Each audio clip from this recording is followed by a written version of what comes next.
Tom Hardy lost $85 million in 48 hours. The man across from him watched with a smile. But Hardy's plan for revenge was just beginning.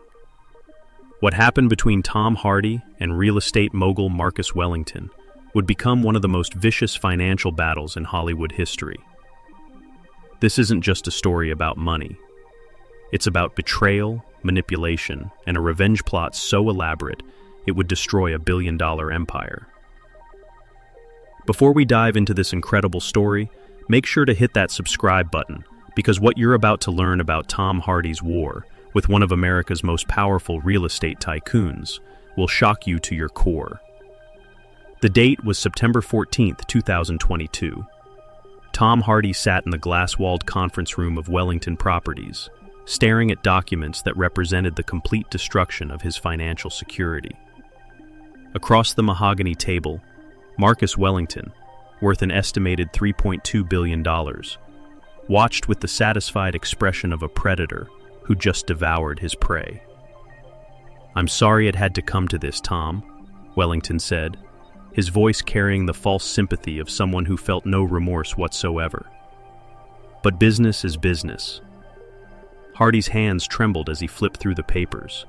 Property deeds, investment contracts, loan agreements, all bearing his signature, all now worthless. In 48 hours, Wellington had orchestrated the most sophisticated financial takedown Hardy had ever witnessed. It had started 3 years earlier, with what seemed like the opportunity of a lifetime.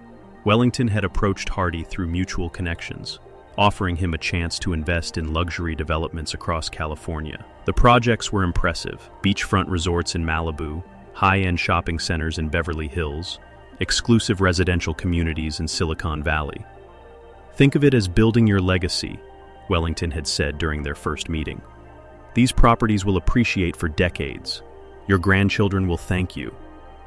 Hardy had been captivated not just by the potential returns, but by Wellington himself. The man was charismatic, well-connected, and seemingly passionate about creating beautiful spaces that would enhance communities. He spoke about architecture with the enthusiasm of an artist, and about investment returns with the precision of a mathematician. Over 18 months, Hardy had invested steadily in Wellington's projects, first $10 million, then $25 million, then $50 million. Each investment seemed to perform exactly as promised, generating steady returns and increasing in value. Wellington provided detailed reports, professional photographs of construction progress, and even arranged site visits where Hardy could see his money at work. But it was all an elaborate illusion.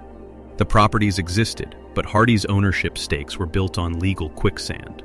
Wellington had used a complex web of subsidiary companies, shell corporations, and jurisdictional loopholes to ensure that while Hardy thought he was buying assets, he was actually purchasing worthless paper. The revelation came when Hardy tried to liquidate some investments to fund a new film project. That's when he discovered that his $85 million in real estate holdings had an actual value of exactly zero. "How is this possible?" Hardy had demanded during that September meeting. Wellington's smile never wavered. "You should have read the fine print more carefully." But what Wellington didn't know was that Tom Hardy had been preparing for this moment for weeks. The actor, who'd played some of cinema's most cunning characters, was about to demonstrate that his real-life strategic thinking was just as dangerous. The war was about to begin. The discovery of Wellington's betrayal hadn't come suddenly. For months, Hardy had been noticing inconsistencies in the investment reports, property valuations that seemed too optimistic, construction timelines that never quite aligned with reality, financial projections that always seemed to work out perfectly despite market volatility. Hardy's financial advisor, Janet Morrison, had been the first to raise serious concerns. "Tom, I've been trying to verify some of these property values, and I'm getting conflicting information from county assessors," she'd told him during a meeting in July 2022. "Some of these addresses don't match up with the actual developments." That conversation had triggered Hardy's decision to hire a private investigation firm to dig deeper into Wellington Properties and its network of subsidiaries. What they uncovered was a masterpiece of financial deception that had been years in the making. Wellington's scheme relied on a fundamental misunderstanding of how complex real estate investment structures work. He would identify legitimate development projects, then create multiple investment opportunities around the same properties. Different investors would be sold different stakes in the same developments, with carefully crafted legal language that made their ownership claims mutually exclusive. The investigation revealed that Hardy wasn't Wellington's only victim. Over the past 5 years, Wellington had defrauded investors of over $400 million, using variations of the same scheme. His victims included tech executives, professional athletes, entertainment industry figures, and even some smaller institutional investors. But Hardy's case was special because of the personal relationship Wellington had cultivated with him. The real estate mogul had studied Hardy's personality, his career trajectory, and his financial psychology. Every interaction had been carefully choreographed to build trust and encourage larger investments. Wellington spent 2 years learning everything about you. The lead investigator, former FBI agent Sarah Chen, had told Hardy. He knew about your childhood, your career struggles, your family dynamics. This wasn't just financial fraud. It was psychological manipulation on a massive scale. The evidence was overwhelming, but it was also legally complex. Wellington had been careful to structure his schemes in ways that made prosecution difficult. The contracts were technically legal, even if they were misleading. The investment structures were convoluted, but not necessarily criminal. And Wellington had powerful legal teams and political connections that made him a formidable opponent. That's when Hardy made a decision that would surprise everyone, including Wellington himself. Instead of immediately going to law enforcement or filing civil lawsuits, Hardy decided to use Wellington's own tactics against him. Hardy began by quietly assembling a team of experts who could help him understand not just Wellington's fraud, but the man's entire business empire. Financial analysts, real estate attorneys, forensic accountants, and even former Wellington Properties employees who had become disillusioned with the company's practices. What they discovered was that while Wellington had been very careful about the legal structure of his frauds, he had been less careful about other aspects of his business. Tax irregularities, environmental violations, labor law infractions, and building code violations peppered his corporate record. Individually, these issues were minor. Collectively, they represented potential exposure to hundreds of millions in fines and penalties.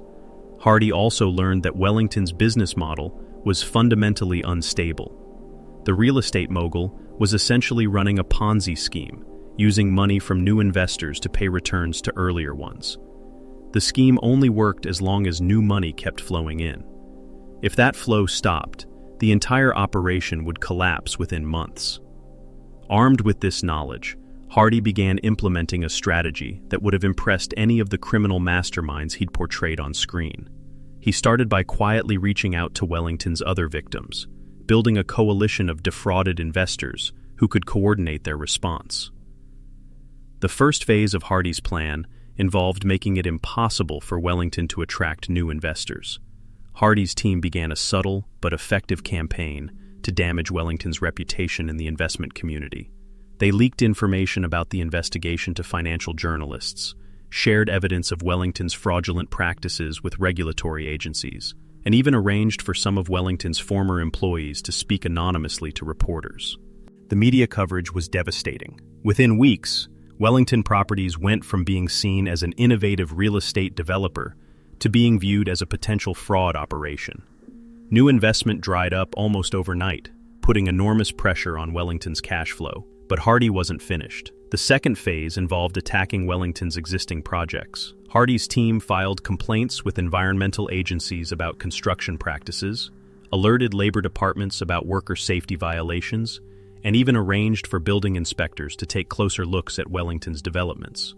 The cumulative effect was catastrophic for Wellington's business.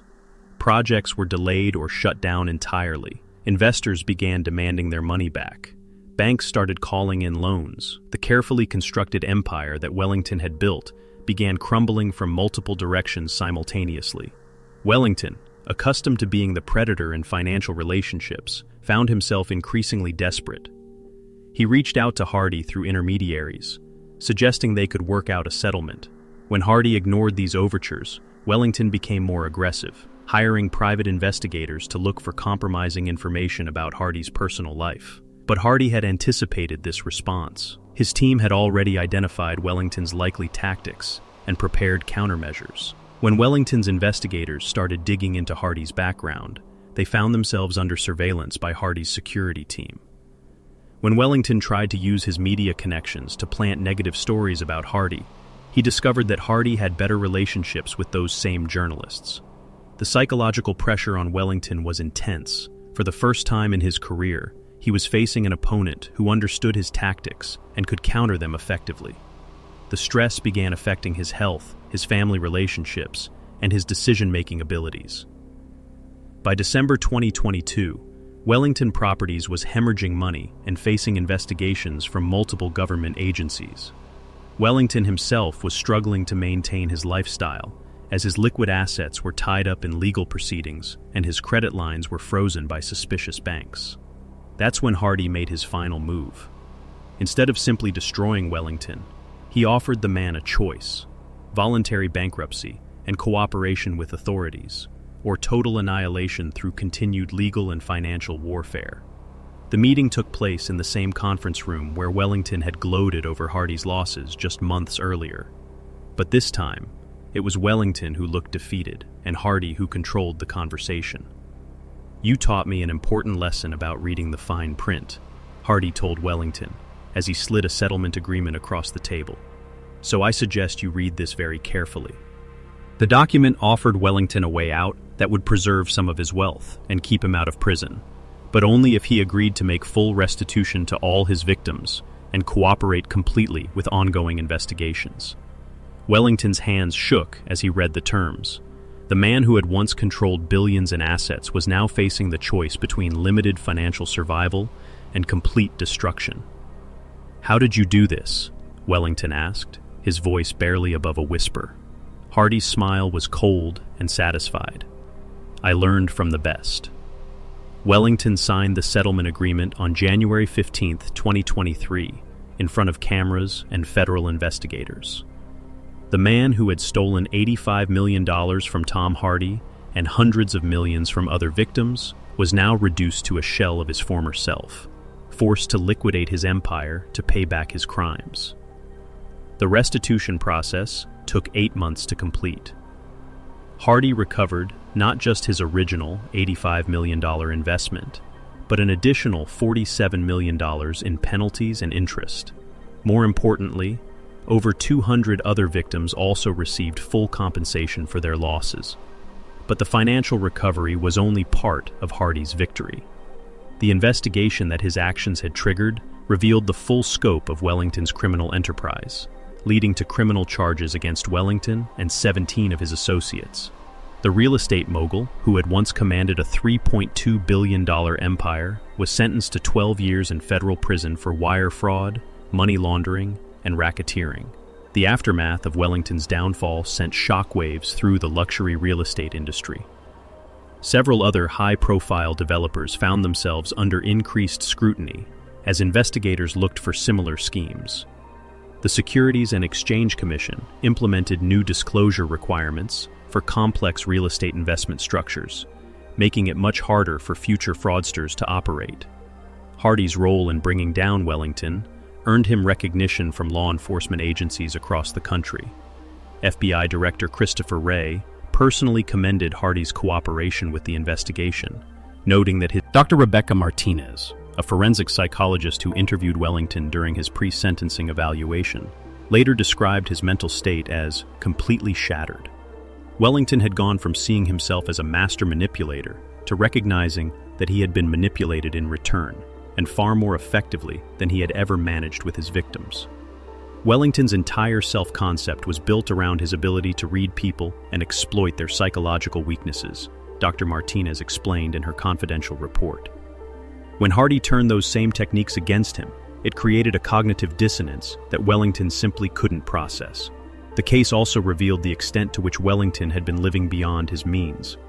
While his public persona suggested unlimited wealth, investigators discovered that he had been borrowing heavily against future investment returns to maintain his lifestyle.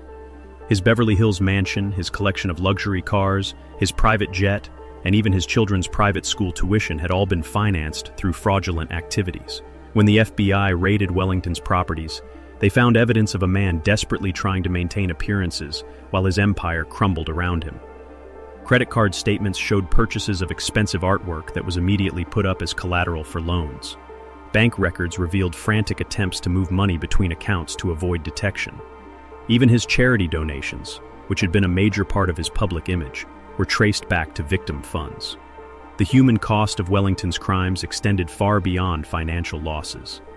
Several elderly investors had lost their entire retirement savings to his schemes. A widow had invested her late husband's life insurance payout, believing Wellington's promises that the money would provide security for her remaining years. A young couple had used their children's college funds, trusting that Wellington's developments would generate enough returns to fund their kids' education.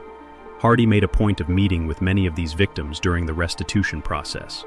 These encounters reinforced his determination to ensure that Wellington faced the maximum possible consequences for his actions. Seeing the real impact on real families made this about much more than getting my money back, Hardy said in his victim impact statement during Wellington's sentencing hearing. This was about making sure that someone who had caused so much pain couldn't do it again. The case became a landmark in white-collar crime prosecution, demonstrating how celebrity victims could use their resources and public platforms to hold sophisticated fraudsters accountable. Legal experts praised Hardy's strategy of using Wellington's own tactics against him, calling it a masterclass in strategic thinking and patient execution. Harvard Business School professor Dr. Michael Chen wrote a detailed case study of the Hardy-Wellington conflict, which became required reading in courses on corporate ethics and white-collar crime. This case demonstrates that the most effective response to sophisticated fraud isn't always immediate legal action, Dr. Chen noted. Sometimes the best strategy is to understand your opponent's vulnerabilities and exploit them systematically. For Hardy personally, the experience was transformative. The actor, who had always been known for his intense method-acting approach, discovered that his real-life strategic capabilities were just as formidable. The skills he'd developed studying criminal psychology for his roles proved invaluable in understanding and defeating Wellington's manipulation. "I spent years learning how criminals think for my movies," Hardy said in a rare interview about the case. "But this experience taught me that sometimes the most dangerous criminals wear expensive suits and work in glass towers." The victory also had unexpected benefits for Hardy's career. Directors and producers were impressed by his handling of the Wellington situation, seeing it as evidence of his intelligence and determination. Roles began coming his way that required not just physical intensity, but strategic thinking and psychological depth. Christopher Nolan, who had worked with Hardy on multiple films, offered him a leading role in a complex thriller, specifically because of how he had handled the Wellington case. Tom demonstrated a level of strategic thinking and patience that most actors simply don't possess, Nolan explained. It was clear that he could bring that same intellectual depth to complex characters. Wellington Properties was dissolved entirely, its assets distributed among victims and creditors. The luxury developments that Wellington had used to lure investors were sold to legitimate developers who completed them according to proper legal and environmental standards. Ironically, several of these projects became highly successful, generating the returns that Wellington had promised but never intended to deliver. Wellington himself became a cautionary tale in business schools and law enforcement training programs. His sophisticated fraud scheme was studied as an example of how charismatic criminals could exploit even intelligent, successful victims through psychological manipulation and legal complexity. The former billionaire's fall from grace was swift and absolute. From federal prison, Wellington watched as his former associates distanced themselves from him, and his legacy was reduced to case studies about criminal behavior. His family, who had initially stood by him, eventually moved away and changed their names to escape the stigma of association with his crimes. But perhaps the most satisfying outcome for Hardy was the message his victory sent to other potential fraudsters. The entertainment industry, long seen as a target-rich environment for financial predators, now had a clear example of what could happen when celebrities fought back with intelligence, resources, and determination. Today, Marcus Wellington sits in federal prison, his billion-dollar empire reduced to case studies and cautionary tales. Tom Hardy continues his acting career, but with a new reputation as someone who should never be underestimated in business dealings. The lesson was clear. When you steal from Tom Hardy, you better be prepared for the consequences. If this story shocked you about celebrity financial warfare, subscribe for more incredible Hollywood battles.